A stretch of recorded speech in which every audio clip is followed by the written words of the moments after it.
Welcome back to Mike's Monsters. Today I'm thrilled to unbox, review, and photograph the new Alien Romulus bundle from NECA Toys. This set features the Ultimate Scorched Xenomorph figure and accessory set based on the latest installment in the Alien series, which hit theaters this summer and dominated the box office for a few weeks. I ordered this directly from the NECA store back in August 2024 for around $80. It shipped in early November and I received it about a week after getting the shipping notice. As of now, these are expected to ship from retailers towards the end of the year, possibly early next year, though that timeline could change. I am seeing a few places say November. But let's dive in and open these up.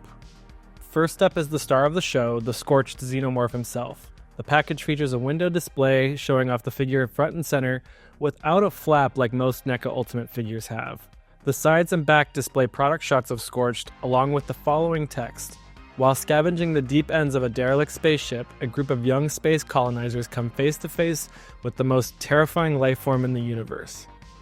Beneath that, it lists the included items, a display stand, facehugger, chest burster, interchangeable dome, and alternate hands. On the bottom of the box, we also get credits of NECA's team who worked on this figure. Now let's free Scorched from his packaging.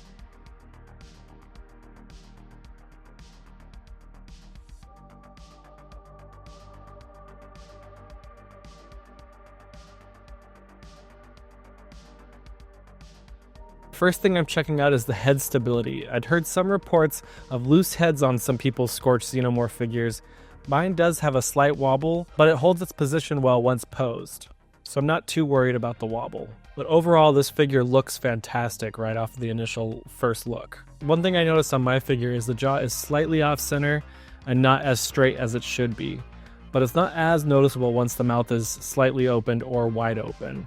I really like the paintwork on the dome with its striped detailing and transparency. I had the chance to see the practical head used in the film at Legacy Effects just a day or two after NECA had scanned it, and this figure feels like a very faithful recreation of what I saw in person. The scar detail is incredible, and the glossy paint gives the Scorched Xenomorph a slimy, wet appearance, perfectly on brand for a Xenomorph. The figure seems to be mostly made out of transparent plastic, with a striking blue-gray paint application and with brownish-orange accents. The tail is probably the longest we've ever seen on a NECA Xenomorph before, but that makes sense because it's also incredibly long in the film. It's well detailed, featuring a sharp spike at the end and a sturdy bendy wire for posing. Hopefully the bendy wire holds up over time and doesn't wear out the figure or punch through the tail at all, like I've seen in previous Xenomorph figures I've owned. The tubes and neck spike are exceptionally well sculpted and detailed. Initially, the inner jaw was a little bit tricky to pull out the first time. After that first attempt, it became much easier to extend.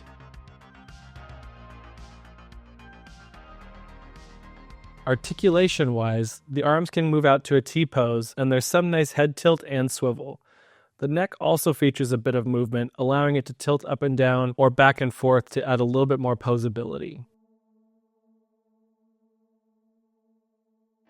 The head on this figure has a full 360-degree rotation, allowing you to pose it in any direction.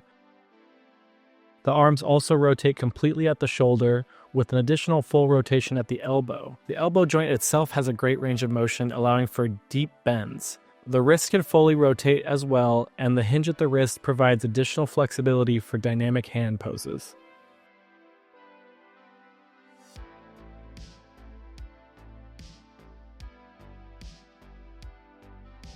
Moving to the torso, the upper waist allows for a full 360 spin, along with a slight tilt up and down, adding to the figure's expressive posing potential. The legs can fully rotate completely at the hips, and features a solid bend at the knee as well.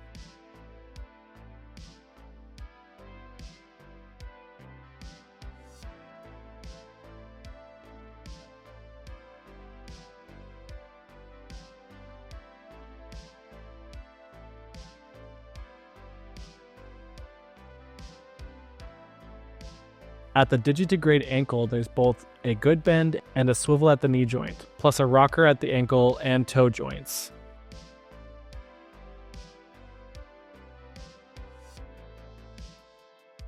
With this extensive range of articulation, you can achieve some truly impressive poses with this figure, possibly more than most other NECA Xenomorph releases.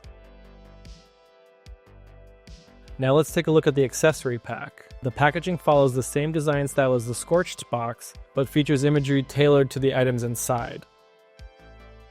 The promotional images include a sleeping big chap in the asteroid, a facehugger inside of a containment pod, one latch to someone's face, the new pulse rifle, and 2 chestbursters crawling side by side. The text and credits from the Scorched box are also carried over here too. Now let's return to the star of the show with a 360 look at the Scorched Xenomorph.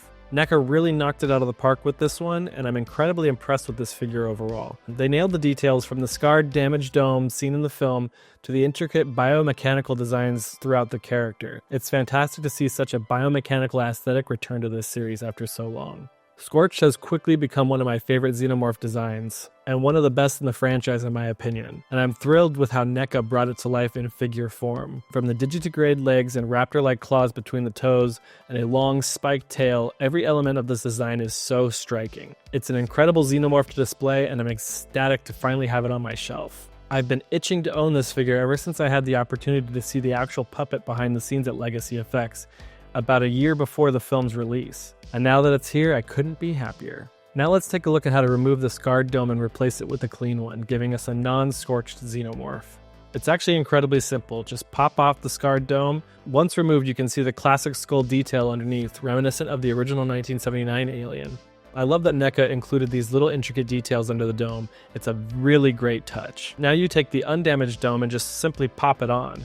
It fits snugly with no issues, and if you want to switch back to the other scarred look, it's easy to just pop off.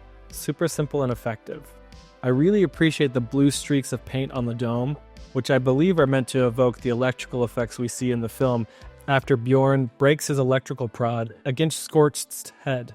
That little detail is striking and adds a unique flair to the Xenomorph, and I love when they give the Xenos distinguishing features like this. It makes them stand out even more. Now let's take a look at the variety of alternate hands we can swap onto Scorched. This is the first time NECA has included such an array of interchangeable hands with the Xenomorph figure, and we get so many. It's genuinely impressive. Swapping the hands is pretty straightforward. Just pull them off at the wrist and attach a new one by aligning the peg and sliding it into the wrist slot. First up, we have the hands modeled after his birth scene from The Cocoon, which shows the fingers splitting apart. This was such a striking visual in the film, and honestly one of my favorite moments in the entire movie. It's so awesome to see that they captured it here, and I'm really glad NECA included this style of hand.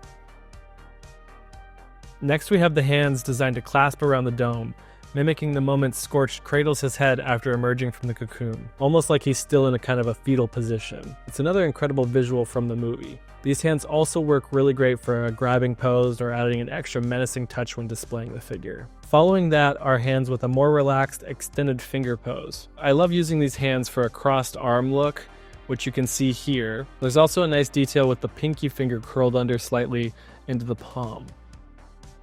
Then there are hands with fully extended fingers in a neutral position. With the right pose, it can look like Scorch is raising his hands as if pleading for rain not to shoot, which is something that did not happen in the movie, but I like to imagine it does. Each hand features a hinge at the wrist, allowing you to bend and twist them into a variety of dynamic positions. This incredible variety of hands offers so many posing possibilities, far more than we've seen with any of the previous NECA figures in the past. Now let's take a closer look at Big Chap taking his long nap inside the half-cut meteorite from the accessory pack. This piece is absolutely awesome, and I'm thrilled they included it. While having the other half of the meteorite would have been amazing, I don't feel like it's a must-have in my opinion.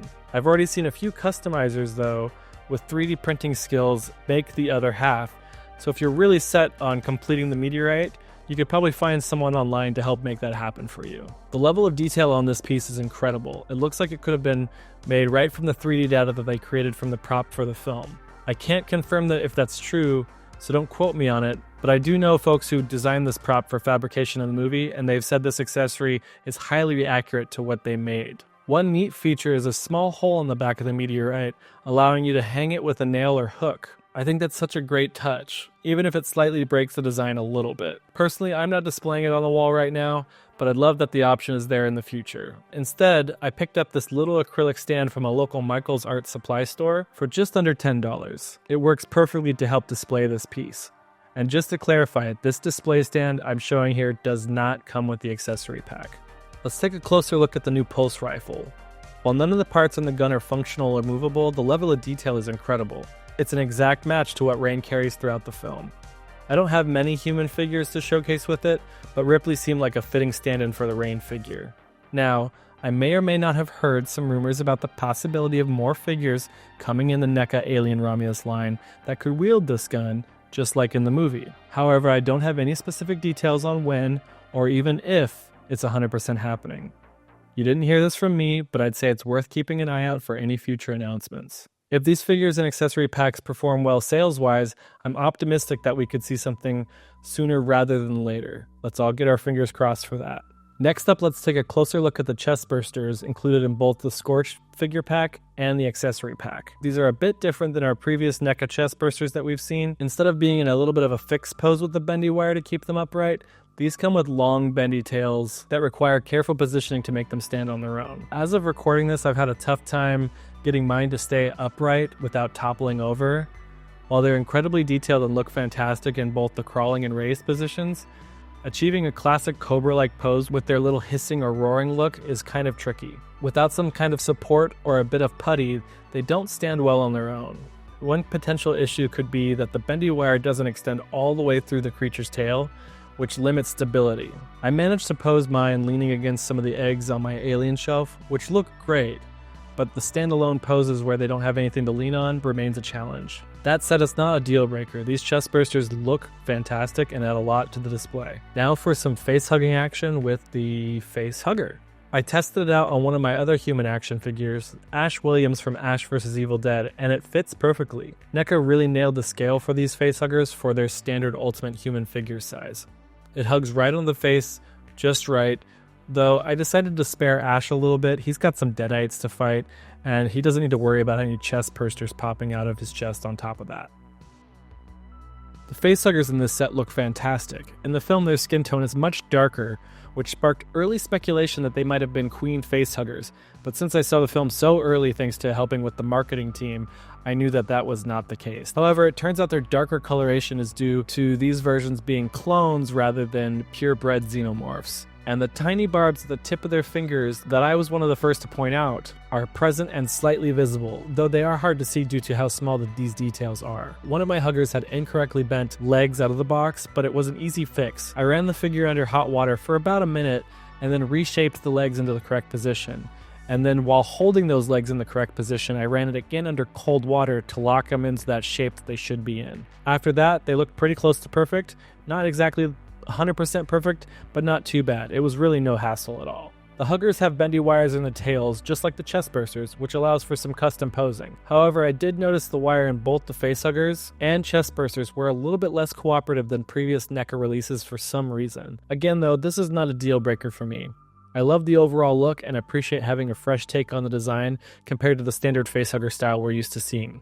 Let's take a closer look at the containment pod for the facehuggers and go over how to open it and swap out the pieces or place the facehugger inside. I have seen a few reviews from some folks that had trouble figuring out how to open it. Here's what worked for me. I ran my fingernail along the side of the pod where there's a cut in the plastic. With a little bit of pressure, I was able to separate the two pieces. There aren't any instructions provided for this, but I believe this is the intended method. If using your fingernail doesn't work, a thin tool like a knife, nail file, or something similar could help. Just be careful not to cut yourself or scratch the accessory. Once opened, the amber pieces inside that hold the facehugger come apart very easily, and they don't require force at all to put them back together. But experiences may vary. Once it's open completely, you can either place the curled up facehugger inside, which slots in perfectly, or use the broken pieces to display it with a facehugger crawling out, like the promotional images showed. Personally, I like to display mine with the sleeping facehugger curled in its slumber, which is a great addition to my setup. As mentioned earlier with Scorched, he's made almost entirely out of translucent plastic, which aligns with the actual suit and puppet they used in the film. The filmmakers gave Scorched a translucent skin that allows light to pass through him when the light shines just right, much like the original film's early prototypes of the big chap's suit. It's a really cool detail and adds a lot to the figure's aesthetic. I've heard translucent plastic may be a little temperamental and may not hold up over time, but I've got a 25-plus-year-old McFarlane Alien vs. Predator box set from the old Movie Maniacs series, and that xenomorph, made out of translucent plastic, has held up perfectly without any issues. So I'm not concerned about this design choice at all, and it really enhances the look of the figure, especially when the light hits it just right. Now it's time for some size comparisons. Scorched is the biggest xenomorph in the NECA line, outside of something like a Queen or maybe the Newborn from Alien Resurrection. Scorched is massive in the film, and that scale definitely comes through in figure form. First up, we have the NECA Big Chap from the 40th anniversary line in the Giger Concept paint deco, and then a NECA Warrior from Aliens. Next up, we have the 40th anniversary Ripley from Aliens sporting the new Romulus pulse rifle, and an Aliens Fireteam Elite Runner xenomorph. You could really see how Scorched dwarfs them all, highlighting this massive size he has. Let's mix things up just a little bit and add some Predators into the comparison. First is the larger Predator from NECA, the awesome Feral Predator from Prey. Even he looks short next to Scorched, and he's taller than most Predators. After that, we have the Elder from Predator 2, a more standard-sized Predator from NECA. And from a different company, here's the Mezco 112 Jungle Hunter Predator, a slightly smaller scale than NECA's, but he's so much smaller than Scorched. Just imagine this Jungle Hunter trying to fight the Scorched xenomorph. And to cap things off, here's Scorched next to the sleeping Big Chap and his meteorite from the accessory pack. Those facehuggers must have been genetically engineered to create some massive Xenos in Romulus, because Scorched is one big boy. And now for the fun part, let's get a little creative and take some photos of Scorched and Big Chap. With some fog and creative lighting, I wanted to recreate the moment when Scorched births himself out of the cocoon on the wall, but with my own style. I love the fingers breaking apart, and I'm so glad NECA included those pieces in the alternate hands. To capture the foggy effect, I used Ulanzi lighting and their Film Fog Ace. And for the blue electricity look on the dome, I used a Lume Cube with a snoot spotlight filter and a blue gel to mimic the impression of electricity flowing through his cracked dome. Next, I brought in Big Chap and decided to go for a surreal psychedelic color palette to create a vibrant portrait of him in his sleepy slumber with some fog. I used the same lights and the same Film Fog Ace to set the mood and capture the shot of the slumbering xenomorph before he wakes up and ravages the Romulus station before the events of the film.